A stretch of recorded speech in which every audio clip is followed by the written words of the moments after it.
I'm Lizzy. And I'm Izzy, and we need help. Each week we stumble through a new book, method, or concept that brings us one step closer to being our best self. Yes, we make fun of ourselves. And others. But mostly just ourselves. So here's to not taking self-help quite so seriously. Welcome to We Need Help. I'm Lizzy. And I'm Izzy, and today we are revisiting the Narcissist playbook by Dana Morningstar for a very important reason. Well, I mean, it's a huge subject right now. And I think it's very important because alarming numbers of people are being abused by these people. And it is an important subject.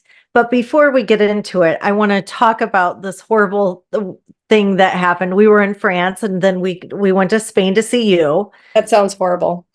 It was wonderful. That's the wonderful part. But the day after we left for France, our little kitty went missing. Oh. And we had some we had some cleaning people in our house and they accidentally let her in the attic. And she fell down between the wall and suffocated. Oh my God. Yes. My God. So, needless to say, it's been a pretty rough week for me. And now our other little cat is depressed. Yeah. So we went out and got another little kitten to try to make everybody's joy happier. And he is adorable, but he's a lot of work. Yeah. So your Catan was a she or a he? Catan, it was a she. And her actual real name was Buttermilk Biscuit, but somehow she became Catan. Yeah. And she was actually a little touched in the head because she had a high fever when she was born. And we think like the guy who is the expert who found her in the wall, said there's no reason, no normal cat would go there. She must have got confused and just, yeah. So it is just, there's a black cloud over our house right now. The house of Usher. Like, it's like, what, so like, what are you supposed to do? Because Bella was attached to Catan. Yeah, our other little kitty was attached. So I guess we were supposed to show her the body, and the body was in no shape to be shown to anybody. Oh, was she like in a state of decomposition? Yeah. Yeah. So I kind of skipped that step. Yeah. Well, I didn't know it, but I mean, I didn't want anybody to see her like that, especially Scarlett, you know? And so now Bella is in this severe depression. It's like, it is a black cloud is over our house right now. How does a cat move past depression? Do they move past it? And they do move past it. We have to have more company over who she likes. We have to make eye contact with her. We're doing all the stuff. And if it doesn't get better, she can take a little like Xanax, yeah, and get through, like, do that. But she is showing better signs, like she's coming to life a little bit. Okay. In the last 24 hours, we just spent all day with her and snoogled her yesterday. So anyway, just awful. I'm so sorry. Thank you. The loss of a pet is just not good. It's not good, and it's a reason I don't want pets. Yeah, because they don't live as long, and they just don't. You're just gonna lose them, You're gonna lose them, or you're not, and then that's weird too. But I mean, then you got the whole I'm of the pet cemetery generation. Yeah, you bury them and hope for the best. He asked me, he goes, "Do you want to bury her?" And I was like, no. I mean, I don't want to be buried. Yeah. I don't want to take up space. What do you want? Like, how do you want it? Do you want to be ashes and then scattered somewhere, or how do you want to? Sure. It's whatever Scar wants to do with me. I don't care. I Yeah. don't care. Yeah. It's like whatever makes you feel better. Yeah. Yeah. I just don't want to take up space. That's important to me. I don't like clutter. I don't think we should be, I mean, get rid of, like, do just whatever makes you feel better, do that. You don't I'd want appreciate to on anywhere, like a memorial. why. I don't know. It's all a bunch of bullshit.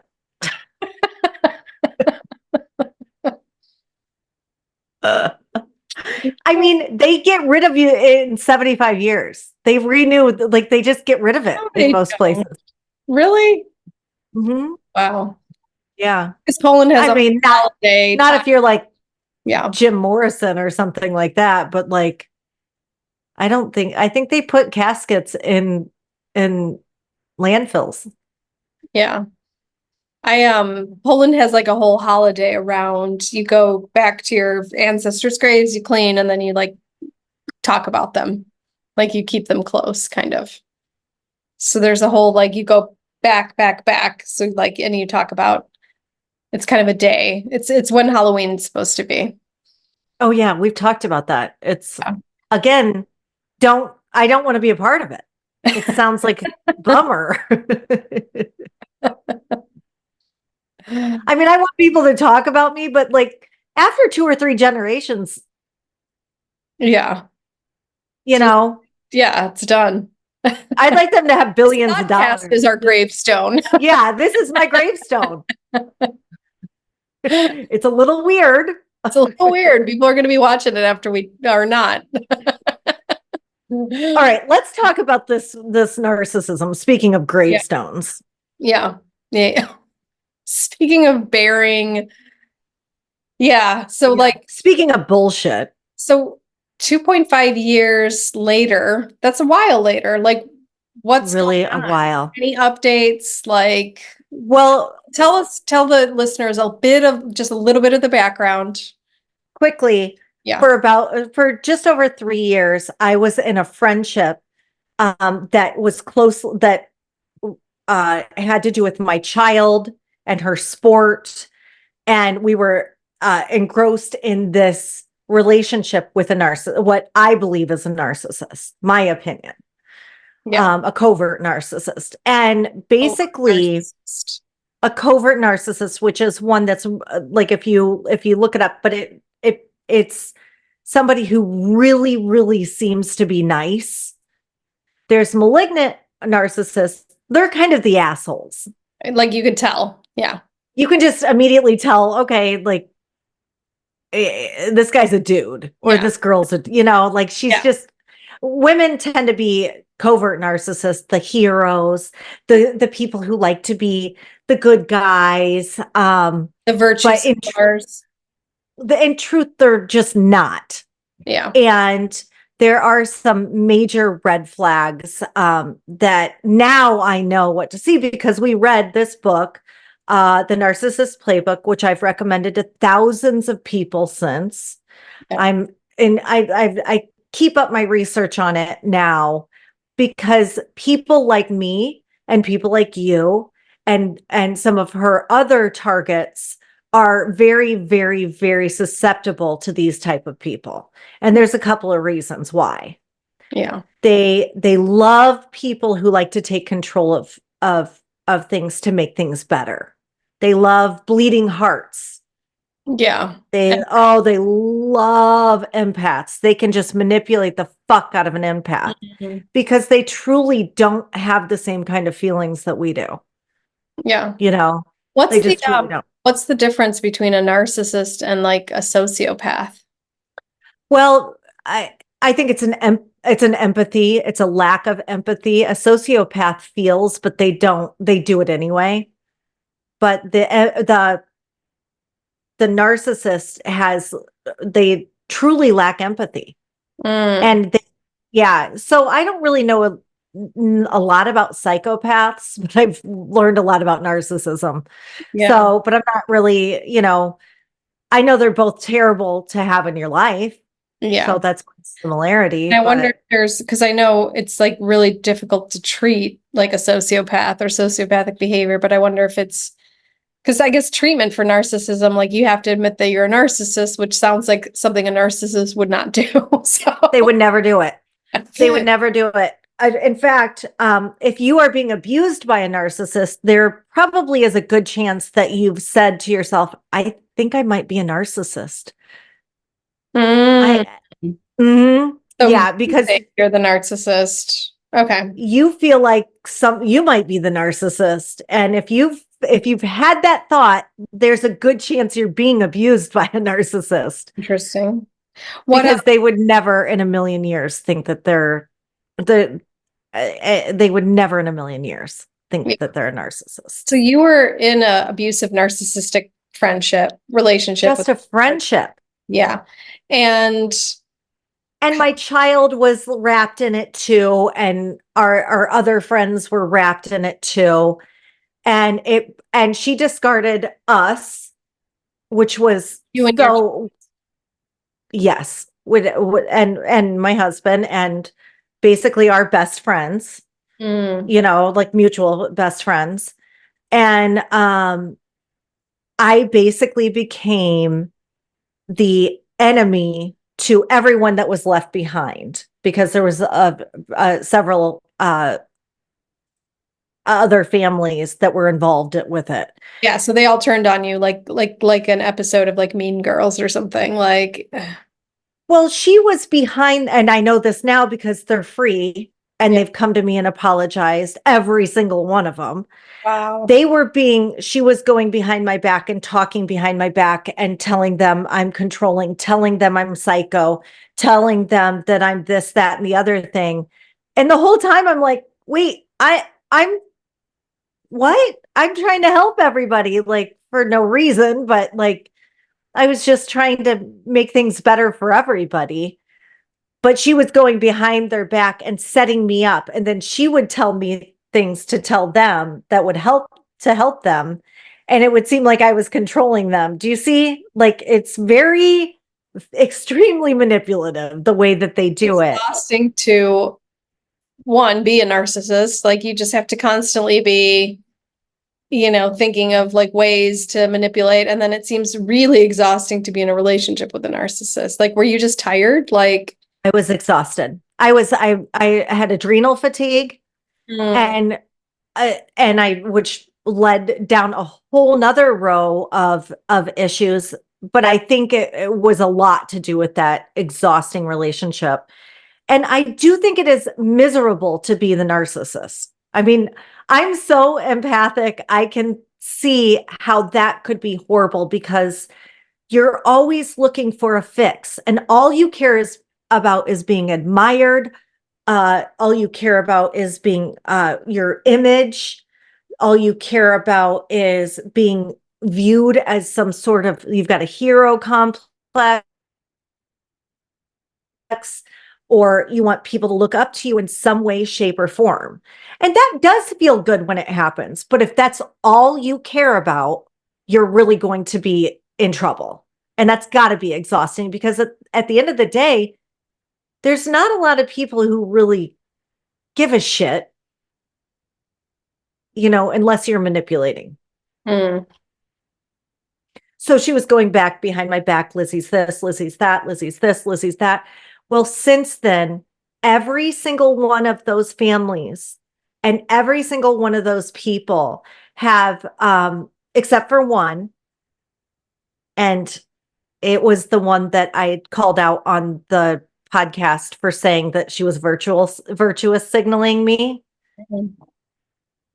And I do kind of understand that because I kind of lashed out at her on the podcast about it. So she's never come back to me with it. So I kind of get that, but like, every single other person has come to me and said, I'm so sorry I treated you like that. I should have never been like that. I completely see what you were dealing with.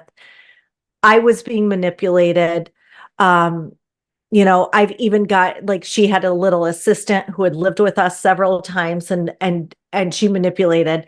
She called me and apologized. And, you know, I have zero animosity towards any of those people because they were being manipulated so much as I was, you know, it was just, it's her cycle. Yeah. How do you, when did you start feeling like something was off? Like, how long had you known her before you started feeling something was off? Well, this is what you should know. I felt something was off from the beginning Okay. and I How, ignored it. so like, so we can like learn from this, like, like, you just didn't trust your gut? It was just a gut feeling or what? There was love bombing happening, and love bombing is when everyone, um, when you meet somebody and they're either solving all your problems Mm. or they are like they they're engrossing you. It, there was a line from, I don't know if you've ever seen The Talented Mr. Ripley, but Gwyneth Paltrow, when she was talking about whoever it was, Jude Law. Okay. And when he shines his light on you, you're like the only person on the planet. And I'm assuming that's what love bombing feels like. You feel like you're just being like the light is being shown on you. That is the definition of what it feels like when you first meet a narcissist. Hmm. You just feel so good and you feel so important and And you feel that's so honored. that's what we kind of do that as human beings because we like to do that. So it would be hard to, is this a good thing or, but you like, you wouldn't know really. But I guess you're, Well, I don't think I did know back then, but I do know now because like I've reviewed every one of my friendships. And while when I get together with MJ or Lena or you, I do feel extremely important, yeah. but I don't feel important. Be I feel seen, but I don't feel discovered. Okay. Gotcha. That makes sense. So that's Yeah, really that's a important. really cool line. Yeah. So I think that that is like a good red flag if somebody comes into your life and all of a sudden you feel that this is the person, this is, you've been discovered. Yeah. This is who you are. They see you got to be really careful if they see your children's potential or, Mhm.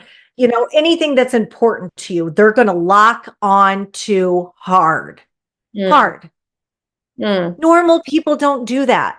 Yeah. Every one of my friends, I love their children, but like, I don't, I'm not obsessed with their, you know what I mean? Like, Yeah. Yeah. or I love what's important to them, but I don't become all encompassed in it. And I think that's really important. We shouldn't, that's not a healthy friendship thing to do. So you were love bombed. You kind of felt something was off, but it probably felt really good to be love bombed. Couple of things. The way that she treated her family, Mm. big problem. And this runs around the game. Like I've been and now I'm in all kinds of groups and stuff like that. They never treat their family with love and respect. Wow. So you're in groups to help others, right? Like to, yeah, wow. Well, yeah, I'm there too. and when I first got into it, it was to heal because I just couldn't understand it, Yeah. you know? It's interesting. So It's like we hear a lot about narcissist relationships, right? Women who get in, or men who get in relationships with narcissists, but we don't often hear it about friendships. So I'm glad that this is a topic. prevalent. Yeah. It's prevalent. It is so prevalent and it's becoming more and more. So, you know, like there's a little bit of a shifted mindset. There's like, I'm going to get mine mindset that's kind of happened in the last 2 generations.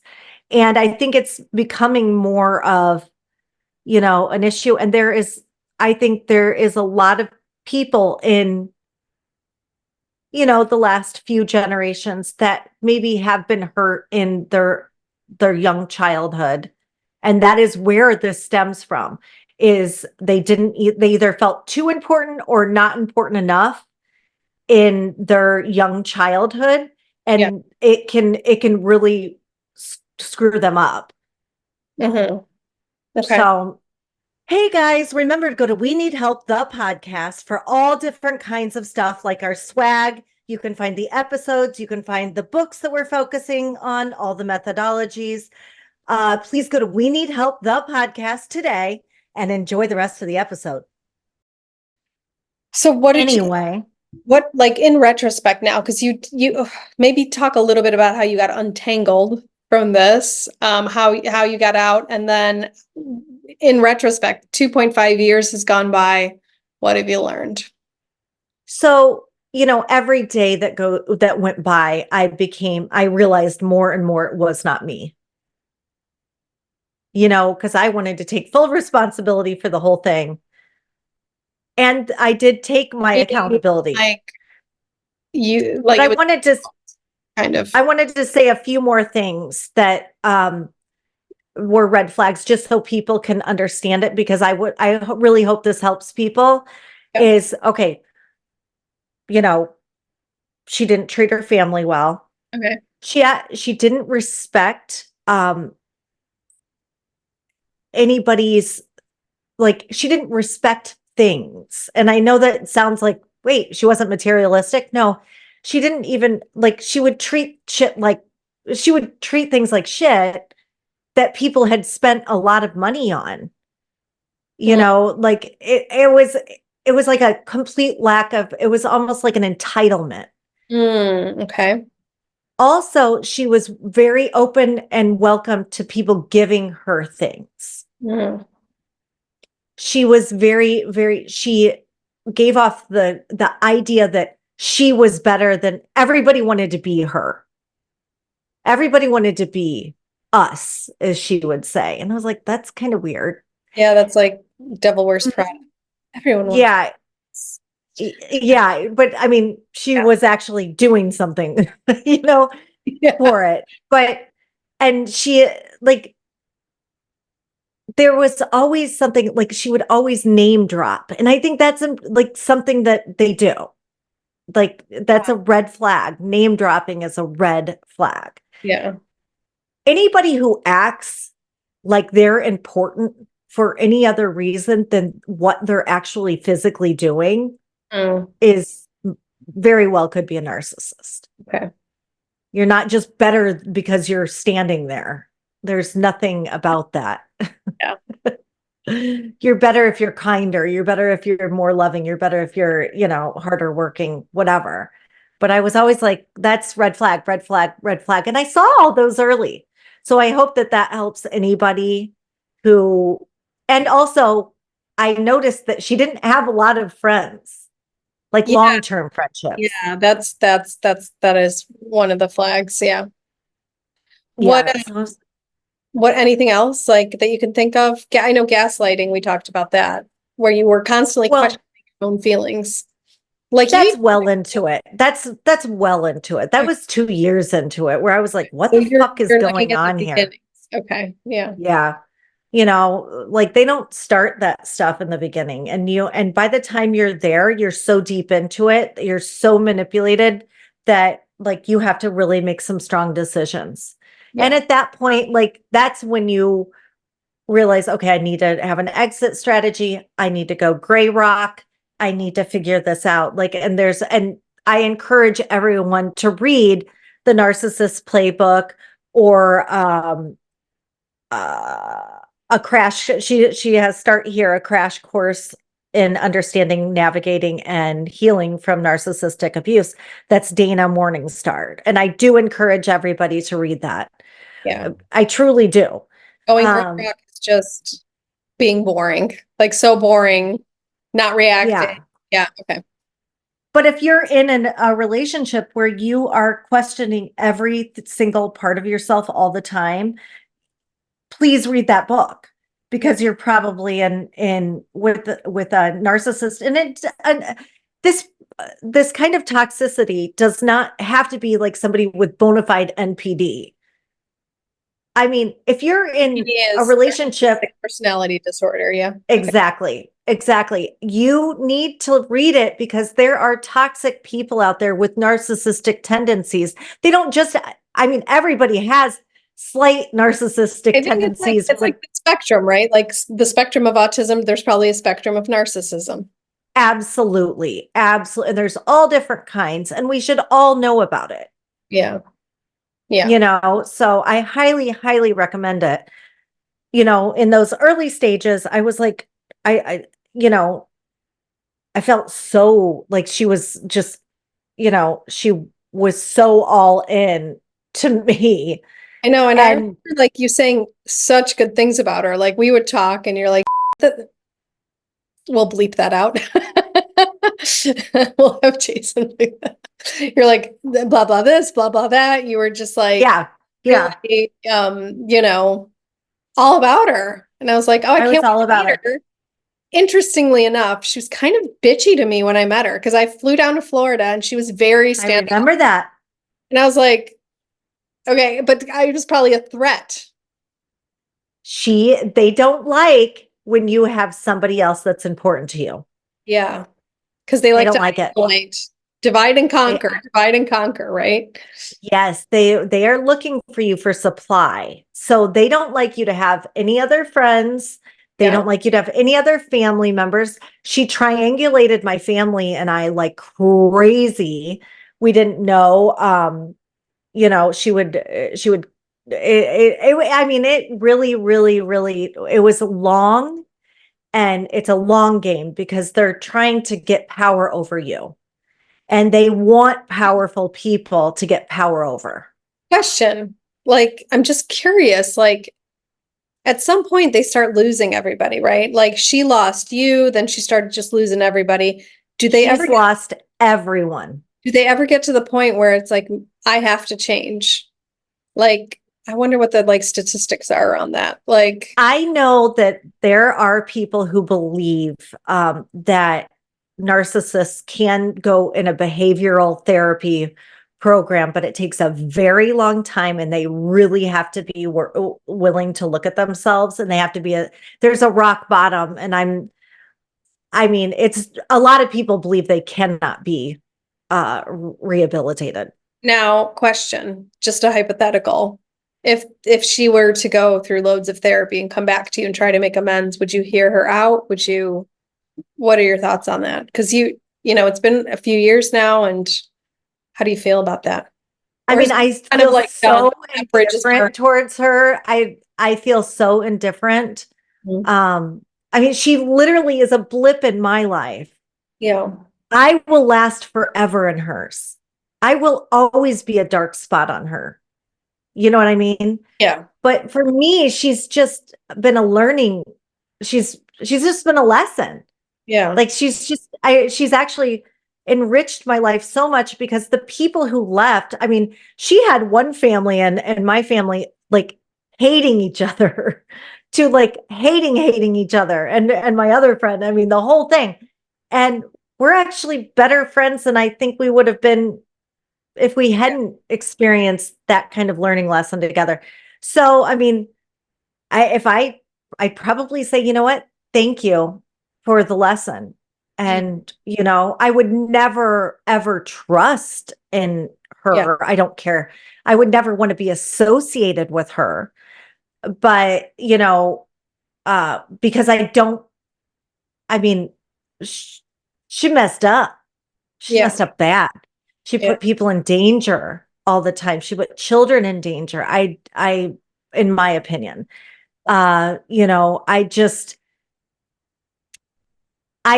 have nothing to forgive on her. I had to forgive myself. I Mm. regretted. That was the problem. That's what I guess people don't understand as much as, you know, when you're in this and you're like so confused and you're like, what am I doing wrong? And blah, blah, blah. You're making a mistake because you're misreading somebody over and over and over that's making you feel bad. And you're putting yourself in danger, and you're putting this, and you're you know, allowing yourself to be gaslit. You're allowing yourself to be manipulated. And at the end of the day, you have to forgive yourself. Yeah. And you know, like I have forgiven myself, because what I realize is she was actively trying to manipulate the people around me. And, you know, I just had to forgive myself because I felt like an idiot. Yeah. What, I felt so stupid. looking back, because time has passed, do you see anything differently? What are like some of the lessons that have still stayed with you? What are, yeah, what's Well, the deeper reflection well, now that some time has, and now that some time has passed, is, I I have a little bit more grace for myself in it. I was actively being manipulated. If I did that to somebody, I mean, eh, if I were actively trying to manipulate her the whole time, it would have turned out better for me, Hmm, you know? But she was actively trying to manipulate me. So I've kind of forgiven myself in that way. mhm, Um, I've learned that what gaslighting looks like. I've learned what triangulation looks like. I've learned what virtue virtue signaling looks like. I've learned so much, and I've learned how to be a better friend and, not go all in. I have to reserve some energy for myself. I hmm, mean, I think I'm a better mom, just because I've learned that I have to put her first. yeah. I made some major mistakes with that. So I've, I've maybe I would, if I did now reflecting back on, if, she came to me, I would just say, thank you. Thank you. And Hmm. if she said, would you like to be friends with me? I'd say, no, thank you. No, thank you. No thanks. Yeah. No, thank you. It's not, and it's like, and then also, like, we have to understand these people are hurt. They're Hmm, messed up. And, while you shouldn't get, so runaway trains are messed up too. Doesn't yeah. mean you should stand in their path. Yeah, exactly. It's like we can't, it doesn't mean we have to rescue them. Like, right. You cannot rescue them. Yeah. That's the thing. It's just not going to work. At best, if they can be rehabilitated, which I'm on the fence about anyway, they you're not the one that's going to do it, and they're going to have to hit rock bottom. I mean, it's worse than an addiction problem. Do you think she's hit rock bottom yet? No. Okay. Mm-mm. No, I think she's still willing to uh, put people in bad positions for her own gain. As long as she's got a victim, I guess. A Think target. target. Target, yeah. Yeah. It's a target. You're a target. You're not a victim. You can still get out of it. Yeah. It's important not to say victim, I think, Yeah. because Yes. you're being targeted. Yeah. Yeah. But I would highly, highly recommend this book to everyone. I think it's really important Hmm. to learn about this. And I'm glad that I've taught Scarlett all about it. Yeah, that's cool. What Mhm. I know it's hard to do one because I'm imagining people listening to this who are in relationships with narcissists. What is one thing that they can do just to take that one step forward? I mean, other than reading this book, is there something that they can do to start like moving forward? Because I know it's a process. It doesn't just happen overnight. It was a process with you. I remember you went to therapy and the therapist told you, because you were questioning It's not yourself. you. He said, it's It's not not you. you. And that was the And first. I still stayed with her. Yeah, well, yeah, because it's almost like a breakup. Like it's a process. Well, yeah. And the one thing I would probably do uh quick I wish I would have done quicker Yeah. is just step back and observe for a minute. Like, just step back and observe and just like get your grips on you, because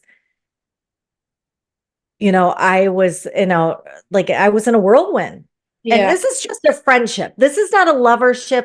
I wasn't living with her. Like, this is, I mean, it was a little bit more in depth because of my child was involved with the whole thing. But, you know, if you're in a relationship at home with one of these people, Yeah. I mean, it's not going to get better.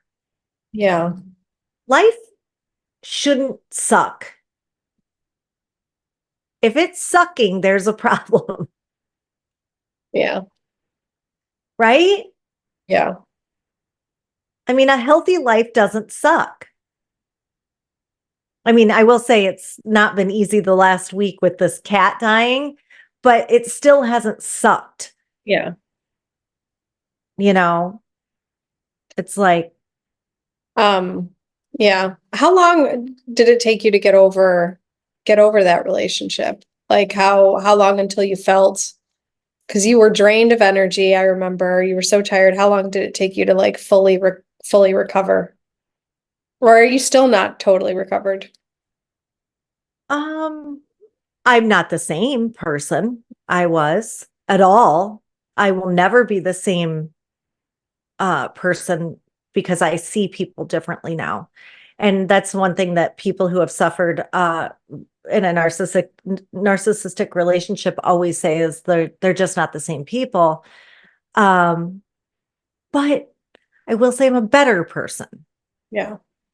I'm a more healthy person. I don't allow people to manipulate me anymore. So, you know, I may have had a soul contract with her coming in that she was supposed to teach me that. You know, these things go through my mind. I'm like, okay, well, I mean, she did teach me one of the most valuable lessons, Yeah. you know, and she did teach Scarlett at 12. What took me till 46 to learn, or 44 or whatever I was. Yeah. You know, so like I I mean, I consider that healed when I start questioning whether or not that was supposed to happen.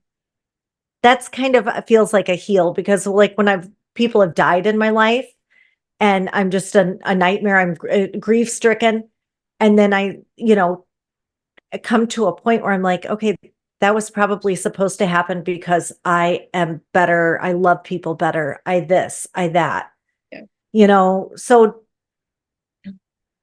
you know, I've felt pretty much nothing towards her for at least the last year. Good. It really helped when everybody that turned against me apologized. I felt vindicated. Yeah, that must have felt good.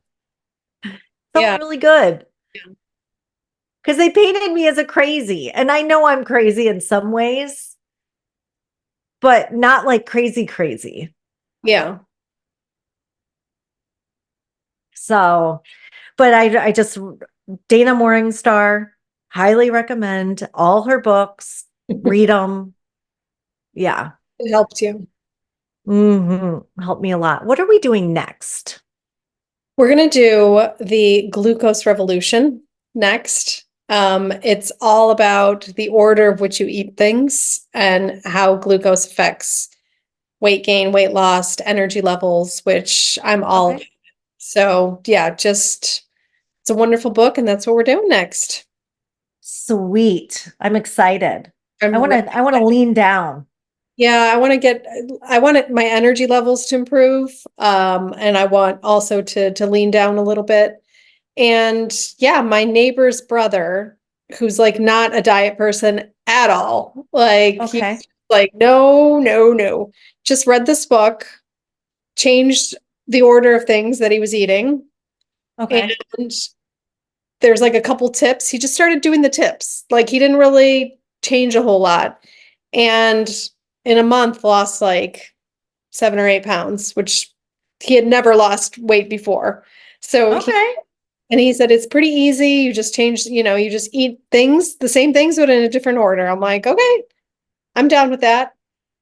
I'll try anything three Let's try times. You know it. this. She's a French author as well. So yeah. Well, we Hang on, amen. look up her name because I couldn't pronounce it. I'm very was very Well, upset. now that I'm speaking French, maybe I can help. Well, her first name is Jessie, which is easy, but then her surname is Inch. Inchauspe. That's how it's spelled. It's INCHAUSPE with a little dink on it. Oh, the little thing on it. Yeah. Inchauspe. And show speak. But it's the life-changing power of balancing your blood sugar. I just have a good feeling about this book.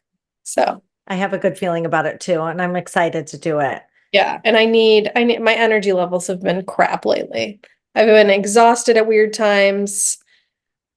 I can't get going. I mean, I need this to change. Yeah. I need something. I need some sort of awareness, because when we were in France, we were eating 4 meals a day. We've had guests for the last 2 weeks, and I've never eaten so much. Like, I feel swollen. Like, I feel puffy. Like, it was delicious though. It was like it was like some of the best food I've eaten. But man, oh man, I need a revolution. We need a definite revolution. All right. Well, I'm looking forward to that. Me too. I love you. I love you. I'll see you next Tuesday. Hearts. See Who doesn't mind doing the hearts? I don't know. I think it's because I'm the host. Maybe if I made you a co-host. Oh. Anyway. All right. All right. Love you. Love you. Thank you so much for joining us this week on We Need Help, the podcast. Make sure to like, subscribe, like again, our YouTube channel, our Instagram, follow us wherever you can. It really, really helps us out and ensures that you won't miss any future episodes. So, yep, thanks to you, we can keep going. We'll see you next Tuesday. Love you. Bye. Bye.